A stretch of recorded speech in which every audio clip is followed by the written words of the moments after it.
इस वीडियो हम देखेंगे झारखंड पॉलिटेक्निक एंट्रेंस एग्जाम के लिए 2020 का क्वेश्चन पेपर है, जिसमें हम फिजिक्स के क्वेश्चन को आज आपके साथ शेयर करने वाले हैं। तो चलिए शुरू करते हैं बिना देर किए हुए। देखिए पहला जो क्वेश्चन है कह रहा है 50 किलोग्राम द्रव्यमान का एक लड़का है जो कि मैदान पे खड़ा है। एक मैदान है, इस तरह से आप देख सकते हैं, और यहाँ पे एक लड़का है जो कि खड़ा है। आप देख सकते हैं यहाँ पे इसके द्वारा मैदान पे कितना फोर्स लग रहा है, 500 न्यूटन का फोर्स लग रहा है। 500 न्यूटन का आपको यहाँ पे फोर्स लगाया जा रहा है, किसके द्वारा, इस बच्चे के द्वारा। और कह रहा है इसका मास कितना है, आपका 50 केजी है, 50 केजी। अब इस पे पूछ रहा है कि मैदान द्वारा लड़के पर लगाया गया बल, पूछ रहा है कि मैदान के द्वारा लड़के पर कितना बल लगाया जाएगा। कि every action has equal and opposite reaction. तो इस बच्चे के द्वारा मैदान पे जितना फोर्स क्रिएट किया जा रहा होगा, मैदान उस बच्चे के ऊपर उतना ही फोर्स क्रिएट करेगा। तो सही आंसर क्या हो जाएगा इसका, 500 न्यूटन। ऑप्शन डी आपका सही होगा। अगले क्वेश्चन की तरफ देखते हैं। 102 नंबर डियर, 5 न्यूटन का बल यहाँ पे एफ दिया हुआ है आपका 5 न्यूटन, और कह रहा है कि 20 किलोग्राम यहाँ पे मास आपका है 20 केजी। पूछ रहा है वस्तु पर उत्पन्न त्वरण एक्सिलरेशन पूछ रहा है, ए इक्वल टू कितना होगा। तो F इक्वल टू क्या होता है, m इंटू में a होता है। तो यहाँ से एक्सिलरेशन ए इक्वल टू क्या हो जाएगा, F बाई एम। F कितना है अपना, F है अपना 5 न्यूटन, और मास है हमारा 20 केजी। तो इसको डिवाइड करिएगा तो ये आएगा 0.25 मीटर प्रति सेकंड स्क्वायर, मीटर पर सेकंड स्क्वायर। ये तो आपका ऑप्शन नंबर सी। अगला क्वेश्चन है 103 नंबर, देखिए केपलर के ग्रहों की गति के सिद्धांत के अनुसार इसमें से कौन सा सही है। तो Kepler's law of planetary motion के अकॉर्डिंग क्या है, जो टाइम पीरियड होता है उसका square directly proportional to radius का जो होता है उसका क्यूब के बराबर होता है, बराबर नहीं प्रोपोर्शनल होता है। So T is directly proportional to R cube, या फिर हम लिख सकते हैं T is directly proportional to R की पावर 3/2, ऐसा भी कहीं कहीं लिखा जाता है। फिलहाल यहाँ क्या सही हो जाएगा आपका, ये 12th क्लास या 11th क्लास की फिजिक्स में मिलेगा, ये आपके 10th का सिलेबस नहीं है। फिलहाल क्वेश्चन दे दिया गया है तो आपको थोड़ा सा जानना पड़ेगा। तो ये आपका कौन सा इसमें सही हो जाएगा, T square is directly proportional to R cube. ये ऑप्शन सी में लिखा हुआ है। इसका मतलब आप इसको उल्टा भी लिख सकते हो। इसका डायरेक्टली प्रोपोर्शनल का मतलब होता है कि एक क्वांटिटी जिस रेशियो में बढ़ेगी दूसरी भी उसी रेशियो में बढ़ने वाली है। चलिए अगले क्वेश्चन की तरफ चलते हैं। 104 नंबर का, आर त्रिज्या के पृथ्वी के केंद्र पर वस्तु का भार। देखिए पृथ्वी के केंद्र पर जो जी होता है वो 0 होता है, और weight equal to W equal to M into G होगा। सो एम चाहे जितना भी रहे, 1 2 3 4 10 किलो 50 किलो 100 किलो 1000 किलो, लेकिन जी 0 हो गया तो वो आपका टोटल जो वेट होगा वो आपका कितना आएगा, 0 न्यूटन। क्योंकि भार का भी मात्रा, भार क्या होता है, एक प्रकार का बल होता है। तो कहीं ना कहीं सेंटर पर, पृथ्वी के केंद्र पर जब वेट 0 हो जाता है, इसका मतलब है कि जब मास कितना भी रहे वेट 0 हो जाता है, इसको हम लोग भारहीनता की स्थिति कहते हैं। वहां पे वेट बिल्कुल फील ही नहीं होगा। माउंट एवरेस्ट को भी आप अपनी खोपड़ी पे उठा के चल सकते हो। चलिए अगला 105 नंबर का क्वेश्चन है, इनमें से कौन ऊर्जा का मात्रक नहीं है। देखिए ऊर्जा का मात्रक एक तो जूल होता ही है, न्यूटन मीटर, देखिए W equal to F into में डी होता है, तो यहां से न्यूटन और मीटर ये भी बन गया, तो ये भी होता है। और अगला है P equal to W upon T होता है पावर वाला, तो यहाँ से W equal to P into में टी हो जाएगा। इसका मात्रक होता है वॉट, और इसका में टाइम का मात्रक हो जाएगा सेकंड या फिर आपका घंटा। तो किलोवाट जो लिखा हुआ है kWh, तो वॉट घंटा ये आपका किसका मात्रक है, ये भी आपका ऊर्जा का मात्रक। तो ये भी ऊर्जा का मात्रक पूछ रहा है, कौन सा नहीं है। तो इसमें से कौन हो जाएगा, इनमें से कोई नहीं, यानी तीनों दिए गए जो हैं वो तीनों मात्रक हैं एनर्जी के। बाकी जो होगा इसका डी ऑप्शन सही हो जाएगा। 106 नंबर क्वेश्चन है, देखिए 100 वॉट यानी पावर दी हुई है आपको 100 वॉट। कह रहा है एक विद्युत बल्ब है जो कि T equal to 1 minute, 1 minute का मतलब हो गया आपको 60 सेकंड में कितनी ऊर्जा परिवर्तित, यानी कि W का मान आपसे पूछ रहा है। तो यहाँ से W equal to P into में टी लगा दीजिए, ये जो फॉर्मूला भी आपने देखा। तो पावर कितना है आपकी है 100 वॉट, और इंटू में 60 सेकंड, तो ये आपका मिल जाएगा 6000, ये 2 और 1 3, हाँ 6000 जूल आपका ये बन जाएगा ये W। तो 6000 जूल कौन सा है भाई, ये ऑप्शन नंबर डी में बन जाएगा। तो इस तरह से आपको क्वेश्चन को करना है सॉल्व। चलिए अगले क्वेश्चन की तरफ देखते हैं। 107 नंबर का डी है, देखिए क्वेश्चन, जब कोई वस्तु स्वतंत्र रूप से धरती पर गिरती है तो इसकी कुल ऊर्जा, टोटल एनर्जी की बात कर रहा है, ध्यान देना।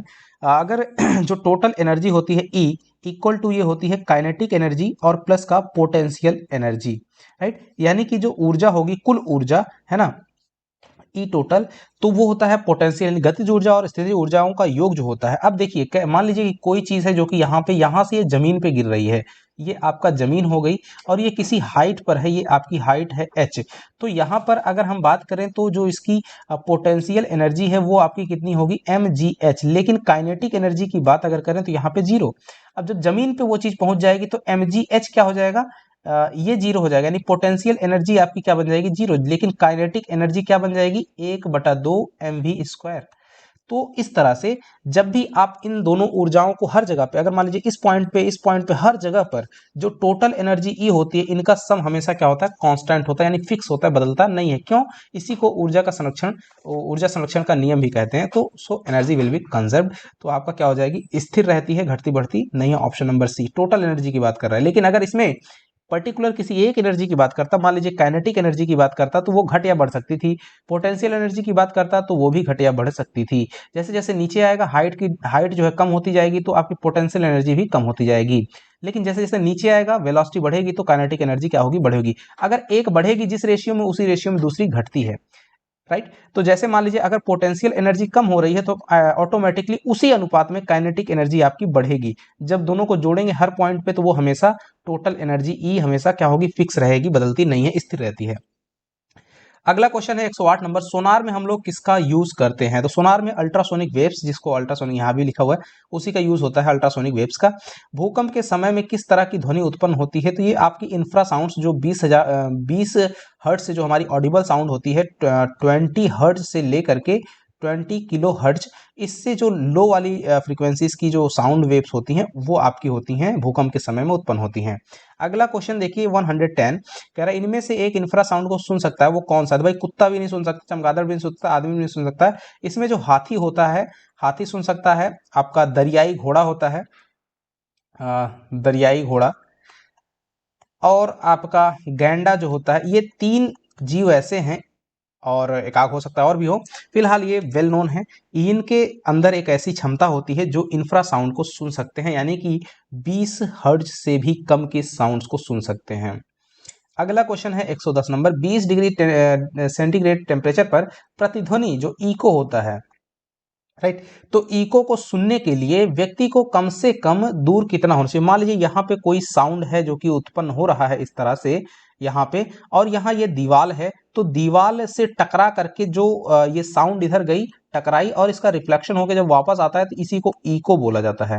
राइट। ये इको को सुनने के लिए जो आदमी है, उस आदमी को कितनी दूरी पर खड़े होना चाहिए, वो डिस्टेंस की बात कर रहा है। ये इस दीवार से इको बेहतर, यानी कि क्लियर इको सुनने के लिए उसको कितनी डिस्टेंस पे होना चाहिए, जब टेम्परेचर कितना हो, 20 डिग्री सेंटीग्रेड। ये क्लास 9 की जो साउंड वाला जो चैप्टर है, उसमें ये सीधा एनसीईआरटी में क्वेश्चन है। इसका आंसर होता है 17.2 मीटर।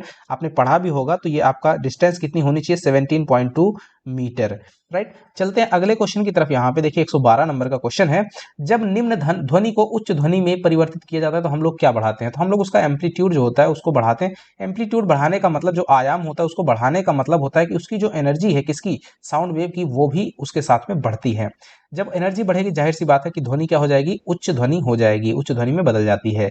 अगला क्वेश्चन है 113, जी का मान चंद्रमा की सतह पर कितना होता है? देखिए, जी आपका पृथ्वी पर जी है और चंद्रमा पर जी डैश, तो जी डैश और जी के बीच में क्या रिलेशन, 1/6 इंटू जी होता है। तो चंद्रमा पर जो है, जो पृथ्वी पर गुरुत्वाकर्षण त्वरण होगा, उसका 1/6 हो जाता है, यानी कि पृथ्वी की सतह से क्या हो जाता है, कम हो जाता है। ऑप्शन ए आपका हो जाएगा। अगला क्वेश्चन डियर, यहाँ पे देखिए कौन सा संबंध सही है? तो आपको देखिए फोर्स जो होता है, दो वस्तुओं के बीच में लगने वाला, मान लीजिए m1 m2 इनका मास है, डिस्टेंस r है, तो F equal to G into m1 m2 by में r है ना। फिलहाल इसमें अर्थ की बात कर रहा है, तो यहाँ पे आप कैपिटल M भी ले सकते हैं। तो F इक्वल टू लिखिए g इंटू एम ई, और इंटू में ये मास ऑफ द बॉडी, बटे में आर ई का स्क्वायर, यहाँ भी स्क्वायर रहेगा, रेडियस ऑफ अर्थ। तो यहाँ से जैसे ही F बाई क्या लिख दीजिएगा, m बराबर g into M E upon का आर ई स्क्वायर। तो इसको अब F बाई एम को क्या लिख सकते हैं, F equal to M into A होता है ना। तो या F equal to M G, तो ये वेट के लिए है, तो आपका G equal to F by M, इसको G लिखेंगे, तो G इक्वल टू आपका हो जाएगा G into M E upon R E का स्क्वायर। यहाँ M E mass of the earth, यहाँ एम को एम ई को एम लिखा गया है, आर ई को आर। तो ऑप्शन नंबर कौन सा सही हो जाएगा, G equal to G M upon R square. Option number A will be correct. अगला क्वेश्चन है, G का मान कहाँ अधिकतम होता है? तो जो पोल होते हैं, ध्रुव जिनको कहते हैं, वहां पे ये मैक्सिमम होता है, और जो इक्वेटर लाइन होती है, ये देखिए इक्वेटर पे क्या होता है, मिनिमम होता है, इक्वेटर पर मिनिमम होगा। तो आंसर सही क्या होगा, इसका पूछ रहा है मैक्सिमम कहाँ पे होगा, तो आपका पोल्स यानी ध्रुवों पर होता है। अगले क्वेश्चन का देखिए, लेंस बनाने के लिए, ये पिछले वाले क्वेश्चन पेपर में भी था, 2021 का जो क्वेश्चन पेपर था, ये 2022 वाला है। तो उपयोग नहीं किया सकता। तो इसमें क्ले, क्ले क्या है, क्ले मिट्टी होती है, तो मिट्टी का यूज लेंस बनाने के लिए नहीं किया जा सकता। अगला क्वेश्चन है, देखिए डिक्शनरी को पढ़ने के लिए आप इनमें से किस लेंस का प्रयोग करेंगे। पहली बात तो वो लेंस यूज होगा, मोटा मोटा आपको बताएं, जो क्या करता हो, इमेज को बड़ा बना के दिखाता हो। तो ऐसा कौन होता है भाई, उत्तल जो आपका लेंस होता है वो छोटी चीज का बड़ा प्रतिबिंब बनाता है। अब फोकल डिस्टेंस भी कम होनी चाहिए, क्योंकि अगर फोकल डिस्टेंस आपका लेस होती है तो मैग्निफिकेशन आपका ग्रेटर होगा, और मैग्निफिकेशन जब बढ़ेगा तो वैसी केस में जो इमेज की साइज है वो बढ़ जाएगी, राइट। तो इसलिए इसमें जो सही आंसर होगा, उत्तल लेंस का फोकल डिस्टेंस, जो कि 5 सेंटीमीटर फोकल डिस्टेंस वाला एक उत्तल लेंस आपको यूज करना चाहिए डिक्शनरी को पढ़ने के लिए, क्योंकि उसमें अक्षर छोटे लिखे होते हैं। 118 लेंस सूत्र क्या होता है dear, 1/f equal to 1/v minus 1/u। लेकिन इसी में अगर प्लस हो जाए तो वो आपका दर्पण सूत्र बन जाता है। तो इसमें से कोई नहीं दिख रहा है, तो ये आपका सही हो जाएगा। आगे क्वेश्चन की तरफ बढ़ते हैं। 119 एक सामान्य व्यक्ति के लिए स्पष्ट दृष्टि की न्यूनतम दूरी पूछ रहा है, तो 25 मीटर नहीं होगा, 25 सेंटीमीटर, ऑप्शन सी। 120 नंबर का क्वेश्चन, किसी वस्तु का प्रतिबिंब मानव आंख पर कहां बनता है, तो जो रेटिना होती है, रेटिना पर आपका इमेज फॉर्म होता है, तो ऑप्शन डी आपका सही हो जाएगा, रेटिना। अगला देखिए क्वेश्चन है 121 नंबर का, गाड़ी में जो लगा दर्पण होता है उसका आवर्धन उत्पन्न करता है कैसे। तो गाड़ी में जो दर्पण लगा होता है, यहाँ पे देखिए magnification produce by rear view mirror. Rear का मतलब होता है पीछे की चीजों को देखने के लिए जो साइड मिरर यूज होता है, तो उसका जो दर्पण होता है, देखिए साइड मिरर जो साइड में लगा होता है वो छोटा सा रहता है, लेकिन बहुत दूर की चीजों को कैप्चर करके दिखाता है। अब सोचिए दूर की चीजों को दिखाएगा तो उसका इमेज कैसा बनेगा, छोटा साइज का बनेगा। यानी वस्तु बड़ी रहती है, इमेज छोटा बन रहा है, इसका मतलब मैग्निफिकेशन क्या हो जाता है, छोटा हो जाता है। किससे, एम से, sorry M is less than 1। So यहाँ पे क्या हो जाएगा, एम 1 से छोटा होगा, तो 1 से कम, लेस देन 1, ऑप्शन ए में आपका दिया हुआ है। ठीक है डियर, तो इस तरह से बाकी जो क्वेश्चन है उनको हम अगले वीडियो में कवर करेंगे, क्योंकि और भी कुछ काम करने हैं डियर। तो चलते हैं, ठीक है डियर, पढ़िए।